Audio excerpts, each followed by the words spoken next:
Welcome back. We are on a sunset tour of the Port of Long Beach, and as you can see, the view is stunning. Those cargo containers you see behind me come from all over the world. The port actually handles 16,000 units every single day. But how do we know the contents of those containers are safe before they enter our communities?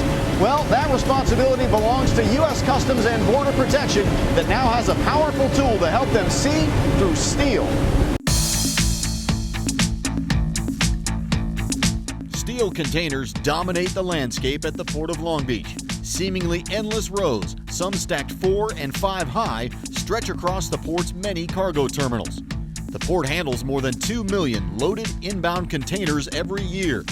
Security is a top priority, so making sure that those containers and their contents are safe is a 24/7 task, a job that belongs to U.S. Customs and Border Protection. Our priority mission is to detect and interdict weapons of mass destruction, contraband, while facilitating legitimate trade, cargo, and travel. Roughly 150 highly trained officers are involved in inspecting cargo and in stopping the flow of illicit drugs, currency, and other illegal contraband into the country. The operation is huge. It's a very big operation, a very big responsibility for these men and women actually assigned to Customs and Border Protection here in Long Beach.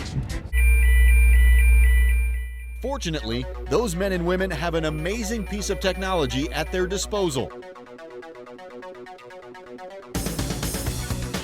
This is a high-energy, non-intrusive inspection, or NII system. Calling it an X-ray truck just wouldn't be doing it justice. It's capable of penetrating up to 12 inches of steel. It produces a real-time image, and the truck is able to scan the containers non-stop. It can continue to go over these containers as the operator inside the cab reviews the images and makes a split-second decision to either release or maintain it on hold. The image that is produced by the truck is very clear. It identifies the outline of the commodity. It goes through the commodity. Now we can actually look at containers and we can actually find out what the commodity is inside, if it is in fact what the porter is telling us what's inside. Not every inbound container is flagged for this high-tech scanning.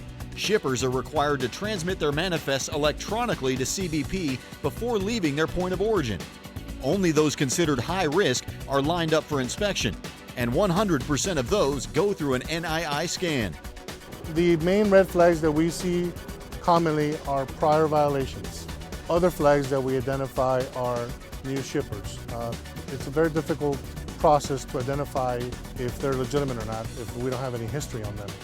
Before these trucks became available to CBP, the officers on dock would actually target containers using paper manifests. So now everything is actually electronic. The machines that we actually have now make it a lot easier for us to examine the cargo. And more efficient. Being able to clear a container with a quick scan reduces the need for manual inspections, or worse, unpacking at an off-site facility. For example, if a container is coming in loaded with generators, if there's a box or anything that doesn't look like a generator, that container will get flagged for an inspection here at the dock. With state-of-the-art equipment, an around-the-clock enforcement team, and an unquestioned dedication to the safety of our community and country, U.S. Customs and Border Protection is one of the vital security partners for the Port of Long Beach. In response to 9/11, the Container Screening Initiative was launched in 2002, and now more than 60 ports worldwide are partners in the program. After the break, we'll see how the port is rolling out the red carpet for businesses that are hoping to export American products overseas.